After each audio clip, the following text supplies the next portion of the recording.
What is going on, everybody? If you don't know now, you do know. You're officially tuned into a very special edition of the Hfwb podcast series. This is your host, Clifton Pope, and with me today, I have a very special woman who, I kid you not, ever since I started doing my podcast and everything, she has been literally one of the first people I've been wanting to interview on this podcast series. And now the day has finally come where I finally have her. She's given me so much wisdom and just so much advice, just how to shape my own brand into basically a strategic planning level. You see what I did there? If you don't know who I'm talking about, you should. Please welcome the lovely Miss Iwona Wilson to the HFWB podcast series. Iwona, this has been long overdue. Welcome aboard. Hello, everyone, and thank you so much, Clifton, for inviting me here. This is such a great opportunity. Ask me any questions you want to know about strategic planning. Let's get right to it and just ask for everyone who's listening to the podcast today. I want to tell them where you're from and tell them your overall background story. Okay, well, this is quite interesting. You probably know by now when you hear me that I'm not an American. I'm born and raised in Poland. I'm married to a British, and my children are Australian. So we came to Texas, to Corpus Christi, just before COVID hit. And yes, we're blending our accents in my family. My children learning more American, correcting me on my Australian. And then obviously we've got that British accent as well, and obviously my Polish heritage. So we're having a lot of fun in my family when we get around the kitchen table. one word here, diversity. We're bringing in different cultures and different languages, and we're bringing it all here to America. And it's ironically, that's kind of the foundations of our country, immigrants coming here from other countries, making it our own, that type of thing. And Iwona, you're literally doing that to a whole nother level. And I want you to explain to the people what it is that you do exactly for those who are listening and who are wondering, who is Iwona Wilson exactly? Okay, so I'll tell you a little bit about what I've been doing for the last 12 years.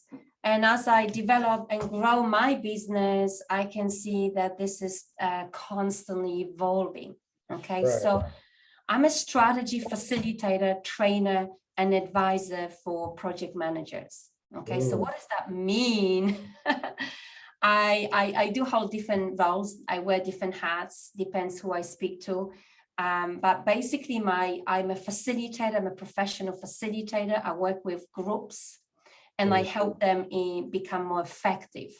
Okay, so I run strategic planning workshops, I run project planning workshops, problem solving, visioning, that sort of stuff. And for this kind of work, I wear my facilitator's hat. Okay, I'm also a trainer. When I teach people how to facilitate framing workshops, and I also teach people how to move from an idea to a project. Okay, so this is kind of like my brand new training course, which I'm putting together and launching in July. And in addition to this, I've just spent so much time working with different projects on very, very complex projects, type building an LNG, liquefied natural gas plant, or building a new bridge in the city, or creating a new joint venture. So I've also just got a lot of insights into how to advise anyone really on launching a project. And that project could also be a business project. And I know that this is something that you're always interested in. How can I launch my project being my business project? Okay, right. How can I move it to the next level? So I'm a facilitator, trainer, and the advisor for launching projects. And why do you feel like that is important, Iwona, as far as having that strategic plan necessary, not just for like entrepreneurs, leaders, but just the business CEOs and just corporations themselves? Why do you feel like that's so important and so necessary in the work that you do? Okay, so there are two aspects that I just want to share with you. Okay, why is that important? I mean, maybe I just first just give you a bit of insights how I got into facilitation, because that would really give you some idea, where am I coming from? Right. So look, my first career was actually quality assurance management. And I worked for quite a long time, about 8 years in London. And my job was to help, executing those projects. And what we found that we had a lot of challenges and a lot of problems, and a lot of those challenges in executing those projects, in launching those projects, were because of some of the decisions that were made or were not made at this very much at the start. Do you know what I mean? So what happens is very often people executing the projects, they are not involved in project development. So in big organizations, people who implementing initiatives, who even people who building those bridges, okay, they are not involved in developing those ideas about how should we build a bridge, or even, why should we have that bridge? So what I realized, there seemed to be that gap. Okay, and then I got insights, and I was introduced into facilitation and into developing strategies. I realized that the process of developing strategy, okay, needs to be changed. Yes. Okay? And we need to bring people from all across the organizations, okay, from all different areas in supply chain, to come right at the start and bring their insights and input into framing those projects, okay, or framing the strategy. Okay, so what the strategy would really gives you is clarity and alignment. What is it that we're trying to achieve? Okay, so it's the number one purpose for why we have a strategy is to provide directions. Yes, yes. Okay. I agree.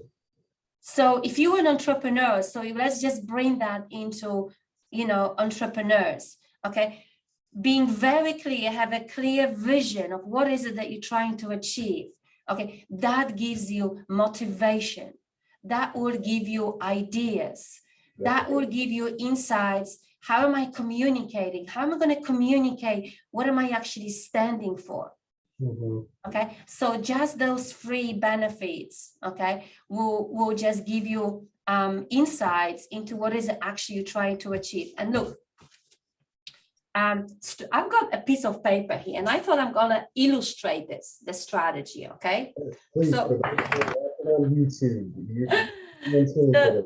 I'm showing you a graph, and I know some of you who are gonna listen to us without watching us won't have that insights, okay? But I want Cliff, you understand that, and maybe some of us can actually watch that video.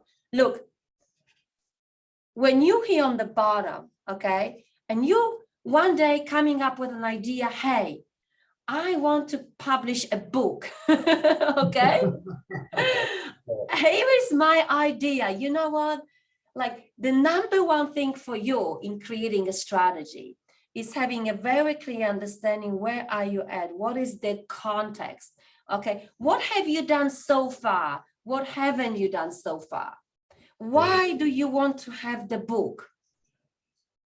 Okay, have you got frustrated about something? What is it that is something missing for people? Do you want to make money?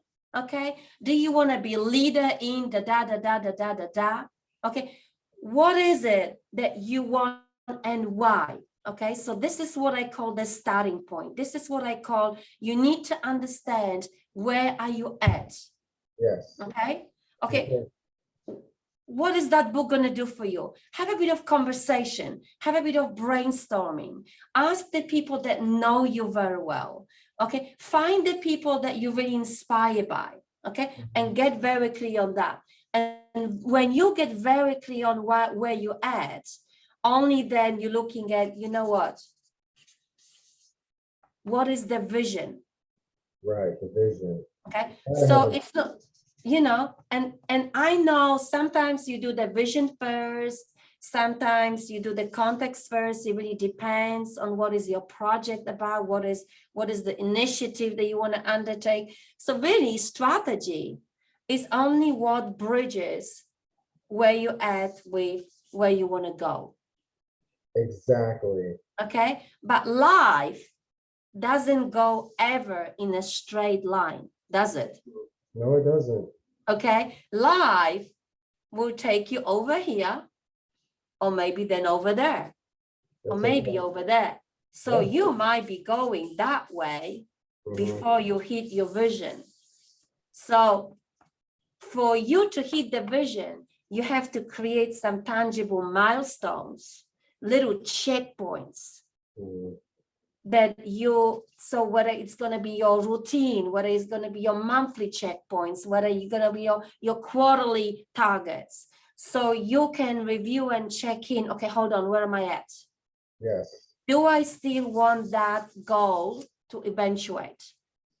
I love how you're breaking this down, because it's necessary, because a lot of people don't understand when they're trying to start something. It's like, yes, we have a starting point and we have a point where we want to finish, but people don't realize that even like they say when it comes to like a rocket, right?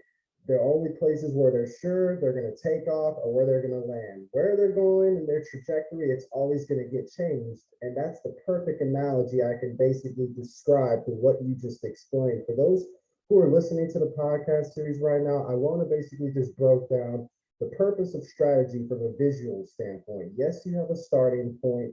Yes, you have context. And then there's the vision of where you want to go. And then, yes, there's going to be some obstacles that you're going to have to overcome in between to get to that vision, but it's just a matter of where you're at, where you want to go, and who do you want to impact, which leads to me asking you this, Iwona. Everyone who you work with, and I know you have a handful of clients that you work with on a regular basis, where do you feel like has been the biggest challenge for whoever you've worked with to achieving this goal that you could think of recently? Okay. This is a very good question. Okay, so what I've realized that a lot of leaders or CEOs, they actually know what they want. Yeah. Okay, so this is the tricky thing with vision. Okay, we really think that, oh yeah, creating the vision is so important, and it is important. But what I realized, the leaders know what they want. Yeah. Okay, they even know when they want, but what they're struggling is, because most minimum 20 people, 20 to my biggest organization had 30,000 people.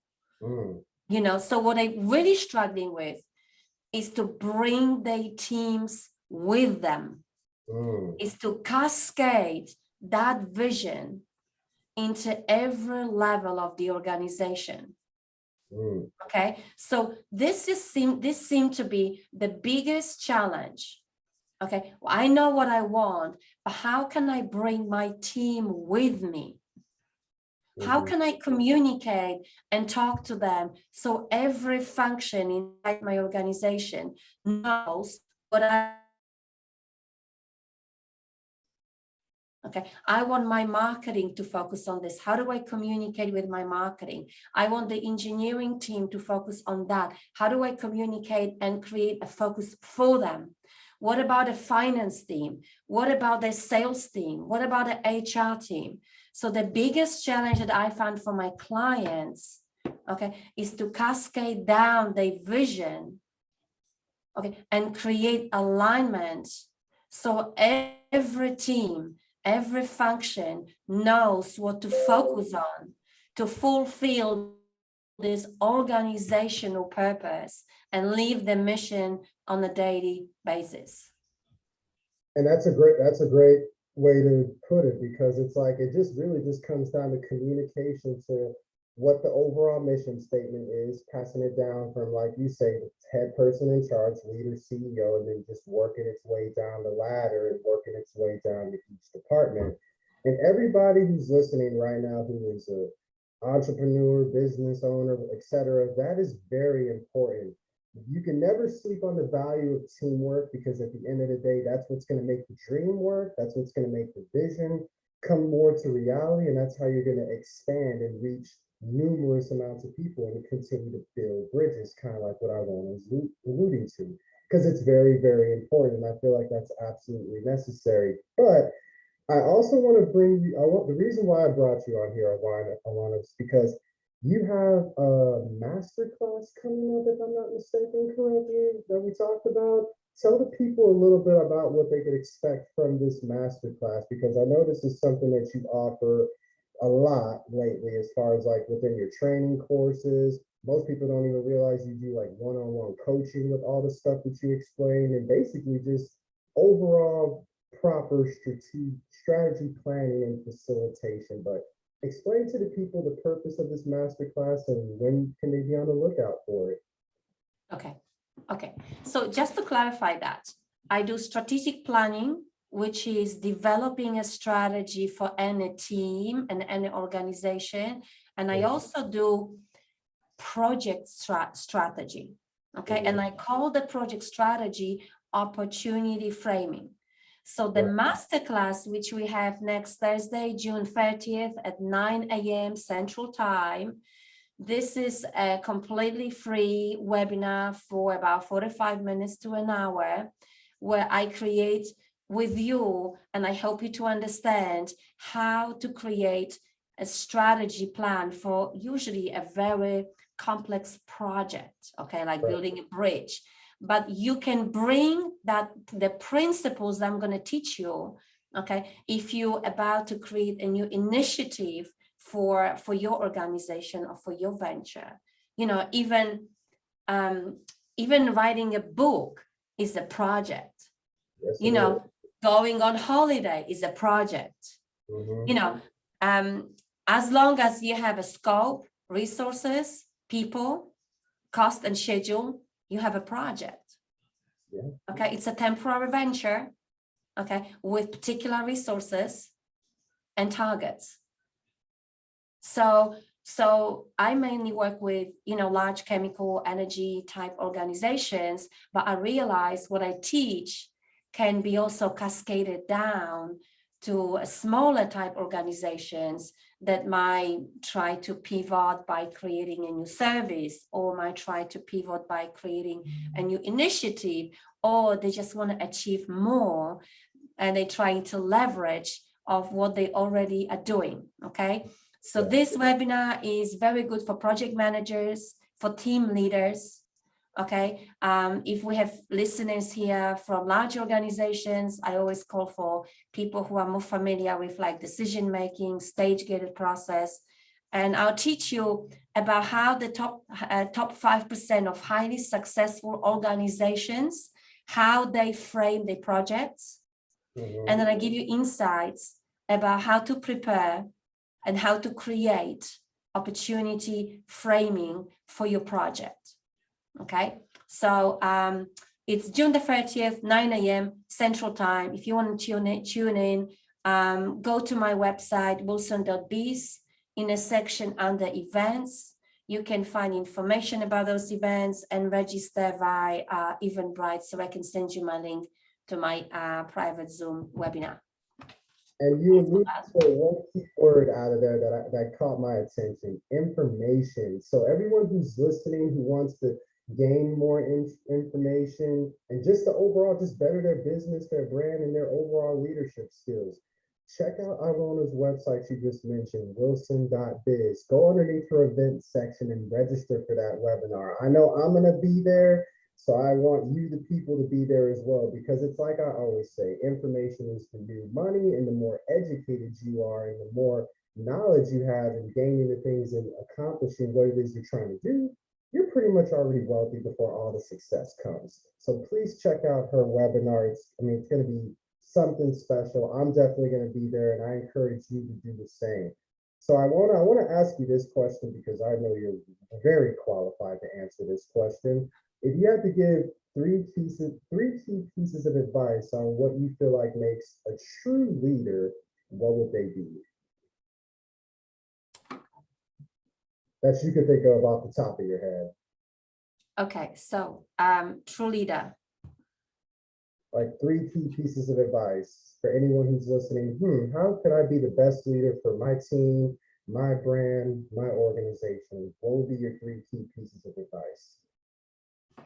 Okay, so number 1, Number one, there's probably so many ideas, you know, I can tell you about how to create a personal leadership, you know, because obviously we can talk about being, you know, we're all leaders. So we are leaders of ourselves. And I think this is the number one thing of any leader, to create personal leadership. What that means is, how can I create habits, okay, around myself, so I can be the best I can be each and every day. I love Okay. that. I love it. So like, before you go out there leading people, you need to know, how do you need to lead yourself? You know, and so the number one thing is create habits around growing your own personal leadership. And I give you an example. You know, we had that conversation early on today, Cliff, when you talked to me about your morning routine. Okay, and this is just an example. What do I need to be doing? What do I need to tune in? Okay, what do I need to visualize? What do I want to feel more? Okay, so I can put myself into the vibration of my goals that I want to achieve. Okay, so I can then be the best I can. I can go out there and I can serve people, okay, with passion and gratitude, right? So number one, create habits around growing your personal leadership. Number two, have a goal.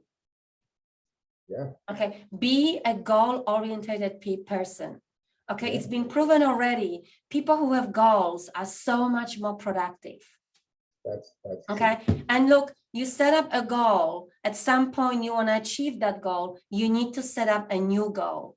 And you know what I mean, a goal? I mean, you need to set up something that you feel so passionate about, but it's something you've never done before. You know, you will see that, you know, you've published one book, Cliff, now, and you're going to write another book. Like, you know how to do it, right? You just done it. Yes. So my challenge for people who've done something which was, you know, challenging on its own, is that the next goal you're going to set up for yourself must be something you've never done before. Okay. You, whether this is in your personal life or professional life.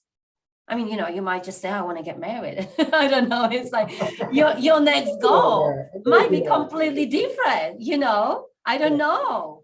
But I mean, something you've never done before, because this is what gives you the reason to get up every morning. This is what also helps you to continue with your morning routine.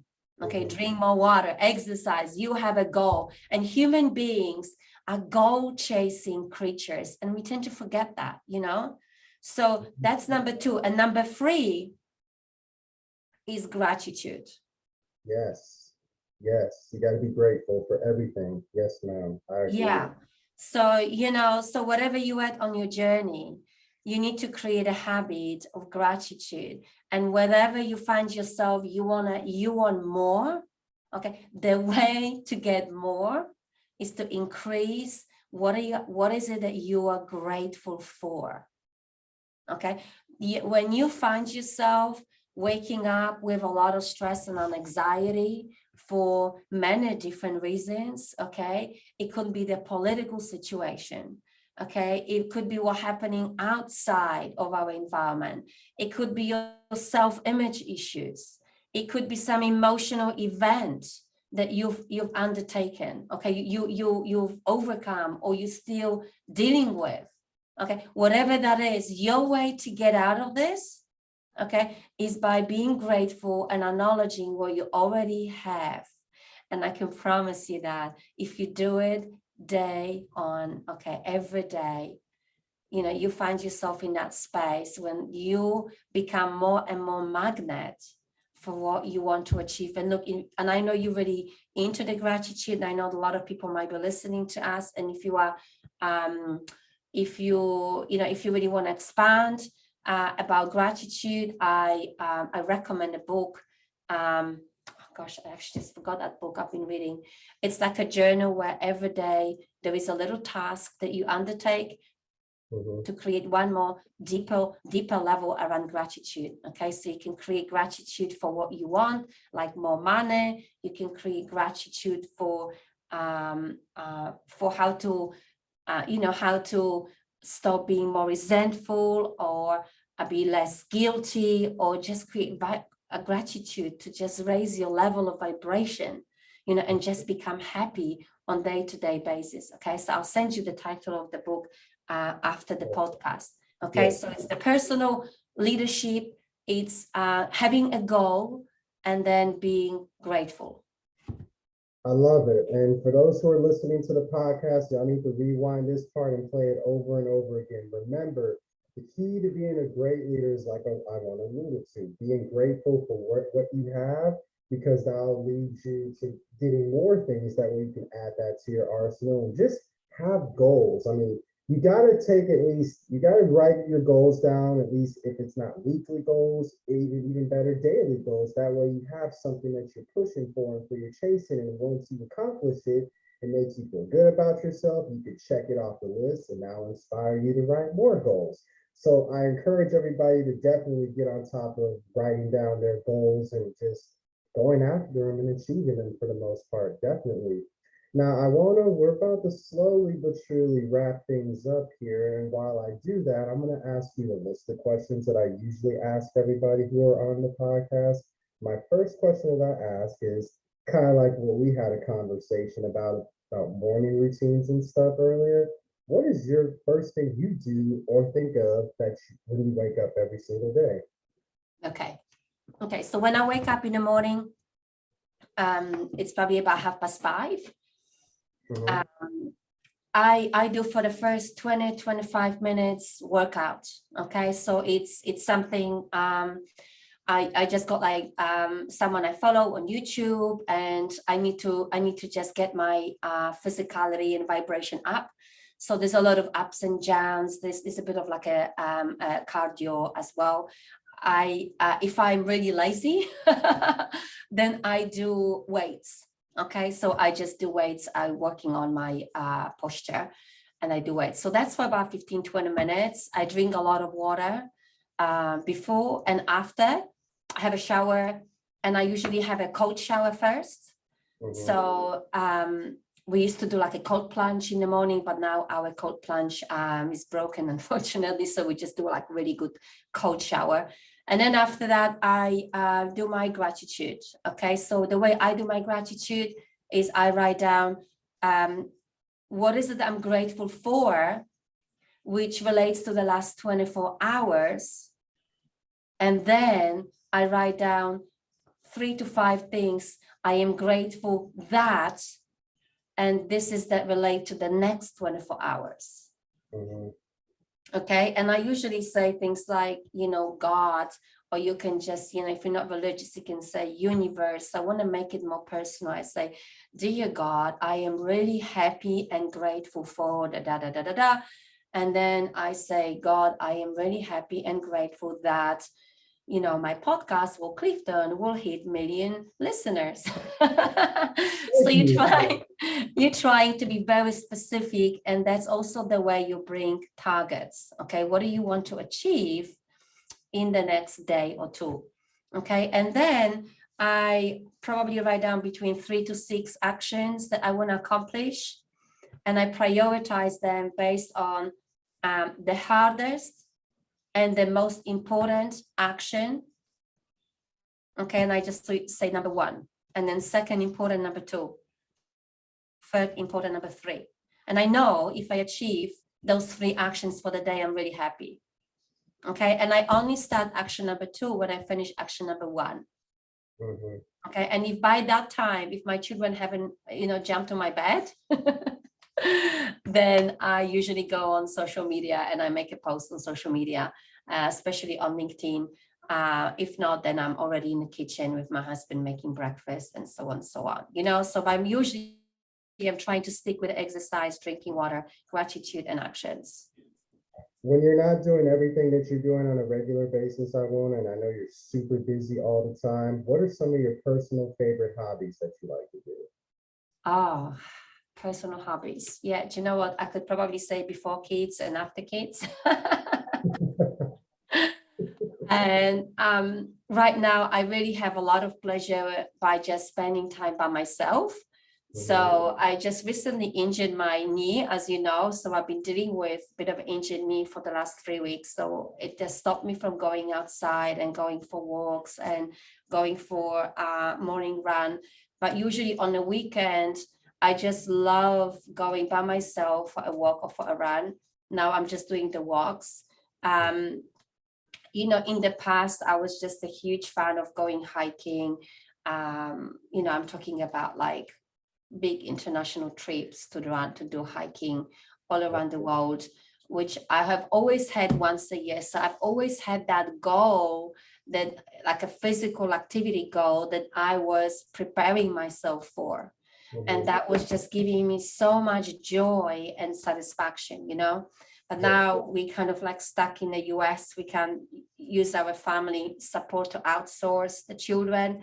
So like my favorite thing in Portland or Corpus Christi is going to the beach, especially Malakit Beach is like my top one, Malakit Beach. And just doing friends parties, you know, inviting people over, cooking, you know, a lot of cooking. Just really spending time with people that can uplift you a little bit. That's all that counts at the end of the day. My last question for you, Iwona, is simple. If you had the opportunity to talk to yourself 10 years ago, what would you tell yourself? And where do you see yourself and everything that you're doing in the next 10 years? Okay, so 10 years ago, oh my God, I'll be in my 30s. So 10 years ago, so we're talking about, yeah, before I had children, before I was married, before I knew my husband. I think the number one thing is invest in yourself. Invest in your time in finding out who you really are and what you want to do, you know. So I would definitely do more work around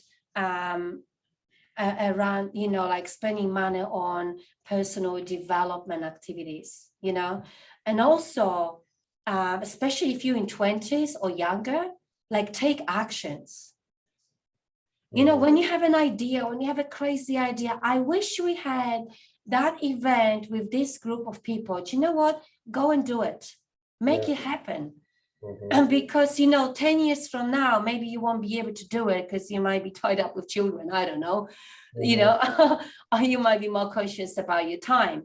But when you know, when you're young and handsome like you, just take a lot of actions, try different ideas.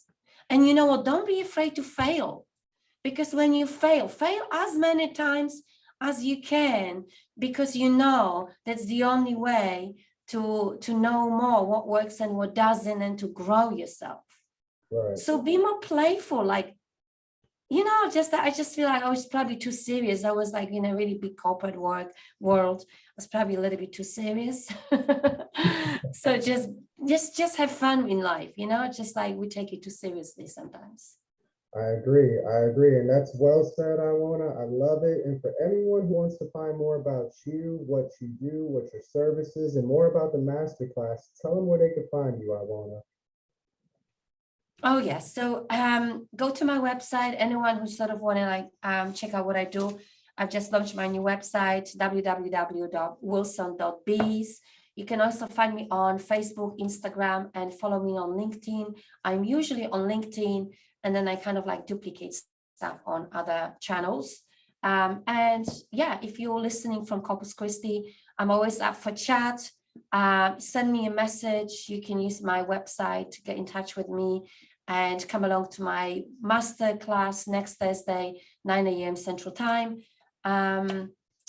And yeah, always up for chat and finding out what's happening in our community, you know. So if you've got an idea and you wonder how to move it to a project, give me a call. Yes, please give Iwona Wilson a call. I kid you not, from my own personal experience, she will respond to you, if not right away, eventually, and she will take time out of her day to set up a meeting, have an open mind, understand what it is that you're going through, and help you develop that vision into a process and a plan. And that's what you're going to learn in her masterclass and in just a regular conversation. And I feel like her alone, she's probably been one of the biggest allies for health, fitness, wealth, business. And I'm truly grateful that I even met her, and all our conversations have been wonderful. It's like whenever she speaks, I listen. So it's like that just goes to say a lot. And I want to thank you, Iwona, for just taking time out of your busy schedule just to be in on the HFWB podcast series. It was truly an honor. And honestly, you made my day. I really appreciate it. Well, Clifton, you've been so complimentary. Thank you so much, for inviting me over here. I really appreciate that. Of course. And for everyone listening to the HFWB podcast series, this is your host, Clifton Pope. And like always, stay healthy, wealthy, and blessed. And until next time, everybody.